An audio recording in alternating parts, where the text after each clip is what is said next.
Belichick's enthusiasm in the last year or a year and a half. He met Bill Belichick's enthusiasm to get the hell out of New England and go prove. And again, I think this is a mistake on Tom Brady's part, but I think he equally wanted out of New England.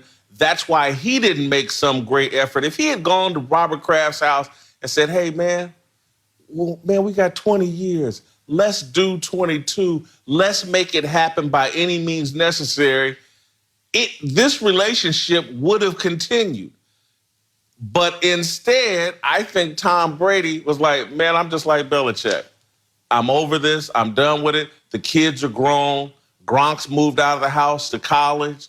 Randy Moss is in the Hall of Fame. Ty Law's in the Hall of Fame. Willie McGinnis, Teddy Bruschi got great TV careers. We raised all of our kids. Hey, the bad kid went to jail, Aaron Hernandez, and he's gone.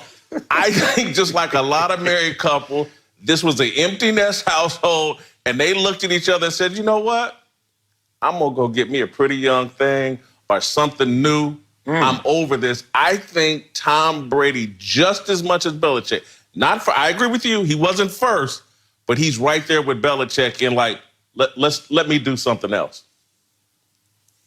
Look, I will agree that they matched enthusiasm, but they got their different times and they got their different ways. Bill Belichick was able to freeze Tom Brady's heart over. And Tom Brady still had love for the Patriots, still had love for that position, that title of being the GOAT and the quarterback of the Patriots. But what happened was Bill Belichick stopped returning those phone calls. And when he did pick up the phone, he wasn't as warm as Tom Brady remembered. So Tom Brady arrived at this place, but Bill Belichick was the one encouraging Tom Brady to even come to the same realization he did, which is it's okay to go out there and figure out how great you can become without someone else overshadowing you. So that Bill Parcells relationship, which really fueled Bill Belichick in many ways, if you really dive into his resume, you can realize that he knew one day that Tom Brady was going to have to get to the same point. Prematurely, some thought that Bill Belichick looked at Tom Brady as a has-been. This was in 2017, and Tom Brady has won a Super Bowl since then, but Bill Belichick stopped answering the phone with the same warmth and the same understanding that he once did. Listen, we've been talking about this for months. Let's try to put a bow on it. Brady's had his press conference in Tampa Bay. So let me ask you, and we've asked this a million times, but let's ask it one more time. If you had to say someone's making a mistake by ending this relationship, who's going to get into this divorce and have regret in 2020? I'm not talking about 2021 or 22. In 2020, when that season kicks off, who's going to have the most regret? Absolutely, it's going to be Bill Belichick and the New England Patriots. They're going to realize that it's a team game, and as great as Tom Brady is, you have to dress him up with the proper resources in terms of weapons and receivers and the proper running game and the defense, all in coordination for Tom Brady to be at his best. So what they're going to come to realize is no matter who's under center, good or bad, no matter who's out there in their weapons, that it's a coordinated effort. And that realization is going to make them realize it wasn't all on Tom Brady. I think right now, when you do your assessment of the Patriots, they were 12-14, kind of glossy. But then you look at Tom Brady and you start to nitpick without fully realizing he didn't have weapons. He had a 35-year-old Julian Edelman coming off PEDs because he realizes he doesn't have much left. That was his number one target. So I think all those things are going to come into understanding when the season starts, and they're going to realize, ooh, we let a good one go. All right, I got to admit, I've been all over the map on this one. I tend to think Brady's going to miss these guys a little more. But, and again, I'm actually leaning today in this moment that Belichick in 2020 is going to miss Brady more. And it's because of the culture. I was reading something Mike Lombardi wrote this week that I thought was really good. I think it was yesterday or this morning, that were really good about the relationship and how Brady was central to creating that culture that they have in New England. Certainly, Bill Belichick deserves the credit for coming up with the recipe. But damn it, Tom Brady was right there in that kitchen with him, cooking up that culture, bought into it, was a willing servant of that culture for 20 years and helped set that tone.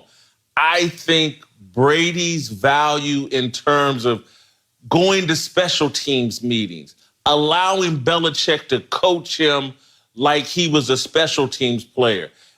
It's no different than what Greg Popovich found when Tim Duncan walked away, when Manu Ginobili, when Tony Parker, when that big three with the San Antonio Spurs, and the next thing you know, Pop is having to lean into Kawhi, and no shot at Kawhi, but he's different than Tim Duncan. He's not a part of that culture, and things didn't go well. Greg Popovich, arguably the best coach in the NBA since Red Auerbach, or certainly right there with Phil Jackson. And they had a culture in San Antonio that Popovich hasn't been able to duplicate since Tim Duncan left. I think removing Tom Brady from this culture in 2020, Bill Belichick's going to be sitting there like, I need Tom in this kitchen cooking with me. This lasagna don't taste the same. All right, let's move on to the Indianapolis Colts, who we've learned have made a very interesting decision. Tom Brady had interest in the Indianapolis Colts. The Colts didn't have interest in Tom Brady, seemingly. They chose Phillip Rivers and a one-year deal rather than potentially Tom Brady coming into the house that Peyton Manning built. Marcellus, is it crazy that the Colts chose Phillip Rivers over Tom Brady? Not crazy at all. This is smart football right here. One, the familiarity, obviously, and the head coach, Frank Reich, who was in San Diego with Phillip Rivers for 3 years. And 2013 especially stands out because Phillip Rivers was the comeback player of the year, and that was under Frank Reich as his offensive coordinator. Now, you have to respect that familiarity, that relationship, because when you start to get into a short-term deal, whether it was a one-year deal with Phillip Rivers or the consideration of Tom Brady for a couple of years, you need to hit the ground running, especially in the conditions that this entire world is dealing with the coronavirus. You need to have familiarity. I think that was a large part of why Phillip Rivers had the leg up over Tom Brady. But also, you brought up the house that Peyton Manning built, and then Peyton Manning is asked to depart, and then you bring in his arch nemesis and Tom Brady. That just didn't fit conveniently. And for people out there who keep looking down at Phillip Rivers, he's not a slouch. Fun fact for you all, he actually had a higher passer rating than Tom Brady did last year, despite Tom Brady throwing for more touchdowns and fewer interceptions. But Phillip Rivers had a higher completion percentage and greater yards per attempt. So Phillip Rivers hasn't fallen off the cliff as advertised. I think it was a smart move by the Colts. Phillip Rivers has fallen off a cliff, and Tom Brady would have loved to have had Keenan Allen and a bunch of the other weapons in San Diego or in Los Angeles with the Chargers that Phillip Rivers had. I do think it's a bit crazy not to kick the tires on this, to show no interest. When you show no interest, that to me says Jim Irsay, the owner of the Colts, was kind of leaning into, man, can we really let Tom Brady come to Peyton Manning's house? With that, I don't think he felt like that would land well with hardcore sports fans in Indianapolis or their continuing relationship with Peyton Manning. We still don't know what Peyton Manning is going to do post-career. One day, Peyton Manning may be the president of the Indianapolis Colts. Who knows?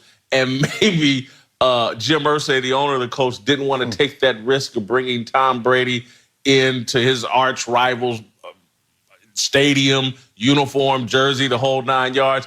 But I do think the Colts made a mistake here. If you have a chance to get Tom Brady for 2 years, with that roster you built, with that offensive line you built, with that chance, the Colts in their mind are a win-now Super Bowl team. Phillip Rivers over Tom Brady, that is crazy to me. All right, stick around. LeVar Arrington's going to join us next. We're going to talk some Cam Newton, some Jameis Winston, All right, speak for yourself on a Tuesday